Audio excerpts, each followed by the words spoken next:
ఈ బిజినెస్ ఏదైనా మీ ఊర్లో ప్రమోషన్ చేయాలంటే అది సుమన్ టీవీతోనే సాధ్యం. ఇప్పుడే సంప్రదించండి. చుట్టూ ఒక చెట్టు లేదు, జామ లేదు, ఏమీ లేదు.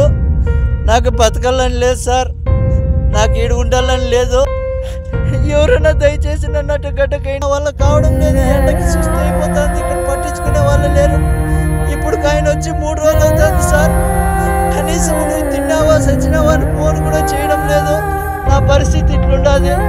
నాకు దయచేసి ఎవరైనా సాయం చేయండి సార్. ఈ ఎడారి నుంచి నన్ను బయట వేసేయండి, ఇంటికి వచ్చేస్తాను. మా నాన్న నేను వచ్చేస్తున్నాను, అందుకనే మీరేం బాధపడద్దండి, వస్తున్నాను అని చెప్పాడు. నిన్న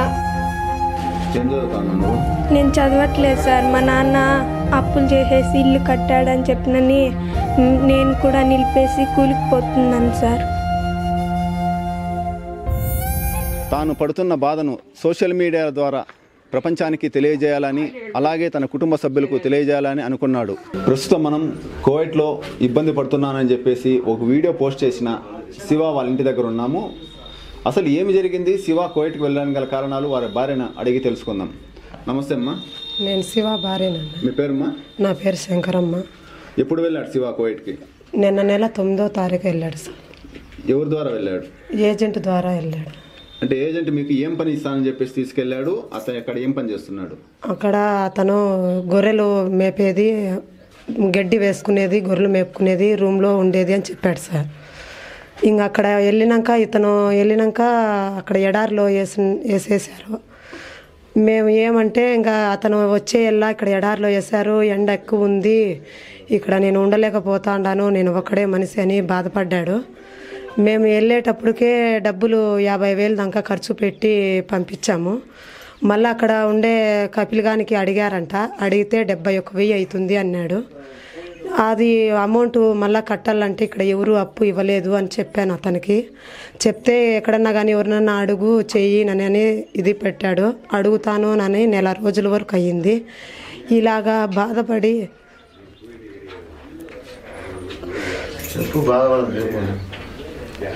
డబ్బులు అడిగాను.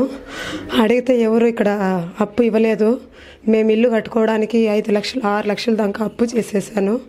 ఆ అప్పు కట్టందే ఎవరు డబ్బులు ఇవ్వడం లేదు. అతను వెళ్ళి సంపాదిస్తాడు కదా అని నేను వెళ్ళి నేను సంపాదిస్తాను నని పంపించాను. అతను డబ్బులు 1 రూపాయి కూడా కట్టలేదు. మీ ఆయన వెళ్ళాడు కట్టలేదు, నేను ఎలాగ అప్పిచ్చేది అన్నారు. ఆ మాట అతనికి చెప్పాను. అతనికి కూడా తెలుసును. ఏమంటే ఇప్పుడు అతను మీడియా వల్ల అందరూ చేసి అతని క్షేమంగా ఇంటికి తీసుకొని వస్తున్నారు. ఇప్పుడు ఆయన ఏజెంట్ ఏం చెప్తున్నాడమ్మా? ఏజెంట్ ఇప్పుడు టికెట్కి 30,000 మళ్ళీ కట్టాలని చెప్తున్నాడు. ఫోన్ చేశాడు ఉదయం. 30,000 టికెట్కి డబ్బులు కట్టాలా అంటున్నాడు. మేము పని చేస్తేనే మాకు ఇంట్లో సంసారం జరుగుతుంది. ఇప్పుడు ఆయన మళ్ళీ 30,000 కట్టాలంటున్నాడు. నేను ఎక్కడిని ఇంకా తీసుకొచ్చి కట్టాలా, ఏం చేసేది? ఇప్పుడు మీరున్న ఇల్లు సొంతం ఇల్లేనమ్మా? ఇప్పుడున్న ఇల్లు మేము బాడీకి తీసుకున్నాము. అక్కడ జగనన్న ఉన్నప్పుడు, ప్రభుత్వం ఉన్నప్పుడు గవర్నమెంట్ ఇల్లు ఇచ్చారు. ఆ ఇల్లు కట్టుకోవడానికే మేము 5 లక్షలు 6 లక్షల దాకా అప్పు చేసాము. అతను కోయేటికి వెళ్తాడని వెళ్ళి సంపాదించి పెడతాడని అప్పు చేసి ఇల్లు కట్టుకున్నాము. ఇల్లు ఉండాలి కదా, నాకు 2 ఆడపిల్లలు, అందుకోసం ఉండడానికి ఇల్లు ఉండాలని అప్పు చేసి కట్టడం నిజము. ఆయన అక్కడ కొయ్యేటికి వెళ్ళి సంపాదించి కడతానన్నడం చెప్పడము. ఇక ఈ ఏజెంటు నమ్మి పంపించిన దానివల్ల ఈ మాదిరిగా అయిపోయింది. మీ భర్త ఉన్నారు కదా, అక్కడి నుంచి కోవిడ్ నుంచి ఫోన్ చేసి నేను చాలా ఇబ్బందులు పడుతూ ఉన్నాను, నన్ను ఇండియాకి తీసుకురండి అని చెప్తున్నారు. చెప్పాడు, నాతో కూడా చెప్పాడు. నేను ఇలాగ అప్పు ఉంది కదండి, ఇక్కడ ఎవరు నాకు అప్పు ఇచ్చేటోళ్ళు లేరు, అది నీకు కూడా తెలుసు కదా అని చెప్పాను.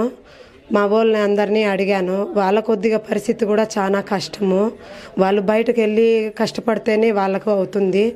ఒకటే పారి 1,00,000 రూపాయలు ఖర్చు అవుతుంది అని ఏజెంట్ చెప్పాడు. ఇంకా 1,00,000 రూపాయలు తేవాలంటే నా నుంచి కాలేదు. ఇంకా ఇది సమస్య జరిగిండేది. ఎలాగైనా దయచేసి మీరు ఎలాగైనా నా భర్తని ఇంటికి క్షేమంగా తీసుకొని వస్తారని నేను కోరుతున్నాను. My name is Vanita. My father name is Shiva. My mother name is Shankarama. My sister name is Venala. మా నాన్న అక్కడ కువైట్లో ఉన్నాడు, ఉన్నాడు. మా నాన్న వచ్చేయాలని అందరూ కోరుతా అంటే మా నాన్న వచ్చేయాలంటున్నాము అని మా నాన్నకి మా అమ్మ ఎక్కడ అడిగినా కూడా ఇవ్వట్లేదు. అప్పు చేసినాం. హౌస్ గురించి 2.5 లక్షలు అప్పు ఉన్నింది. అందుకని మా మమ్మీ ఎక్కడో తేలకపోయింది. అందరికీ మా నాన్న పంపిస్తే మీకు కూడా మా నాన్న తెచ్చిస్తే మీకు కూడా సాయం ఎవరైనా చేస్తారు. మాకు సాయం చేసే ఇంకా వారు మీకు ఎవరైనా సాయం చేస్తారు. మీ నాన్నతో మాట్లాడావా నువ్వు? ఏం చెప్పాడు మీ నాన్న? మా నాన్న నేను వచ్చేస్తున్నాను, అందుకనే మీరేం బాధపడద్దండి, వస్తున్నాను అని చెప్పాడు. ఎప్పుడు మాట్లాడావు మీ నాన్నతో? నిన్న మాట వీడియో కాల్ చేసినారా? లేదు, మామూలు కాలే. వీడియో కాల్ చేస్తా ఉంటాడా మీ నాన్న? ఇప్పుడు మీ నాన్నతో ఏం మాట్లాడతావు? నాన్న నువ్వు బాగున్నావా అని మాట్లాడతా. సరే అమ్మా ఉంటాను, నాకు బాబా వస్తున్నాడు అరుస్తాడు వచ్చిన తర్వాత అని అన్నాడు. ఏం పేరు మన పేరు? వెన్నెలా సార్. ఏం చదువుతావు నువ్వు? నేను చదవట్లేదు సార్. మా నాన్న అప్పులు చేసేసి ఇల్లు కట్టాడని చెప్పినని నేను కూడా నిలిపేసి కూలికి పోతున్నాను సార్. ఎంతవరకు చదివినావు? నేనైతే 5 వరకు చదువుకున్నాను సార్. ఇప్పుడైతే చదవడం లేదు సార్. చదువుకోవాలని తెలుసు కదమ్మా, పనికి పోకూడదని తెలుసు కదా. మా నాన్న అక్కడ ఒక ఎడారిలో వేసేసారు సార్. మా నాన్నని ఒక ఇది నీటి పట్న ఉంటాడు అని చెప్పినని ఏజెంట్ చెప్పింటే మా నాన్న ఇట్లా ఎడారిలో వేసేసినారు సార్. నేను కూడా హెల్ప్ చేద్దామని చెప్పినని మా నాన్నకి వెళ్ళాను సార్. అందుకోసమే సార్ మా నాన్నకు కూడా ఎవరైనా హెల్ప్ చేస్తారని ప్రభుత్వాన్ని కోరుతున్నాను సార్. నేను మాకు నిన్న ఫోన్ చేశాడు సార్.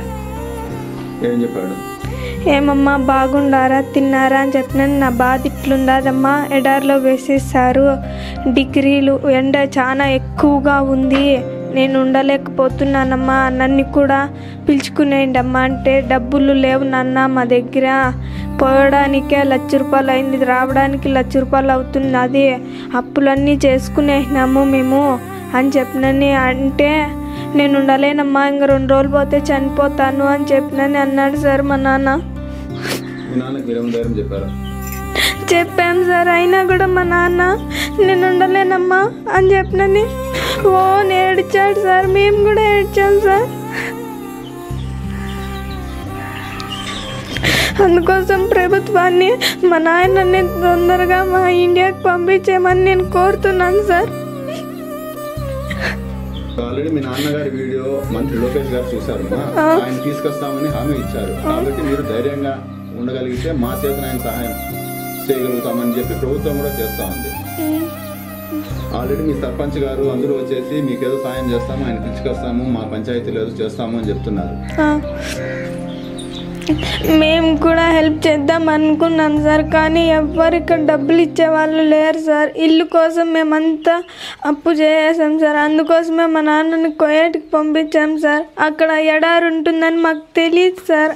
అక్కడికి వెళ్ళిన తర్వాత తెలిసింది సార్. మీ నాన్న వచ్చినాక మళ్ళీ చదువుకుంటావమ్మా? చదువుకుంటా సార్.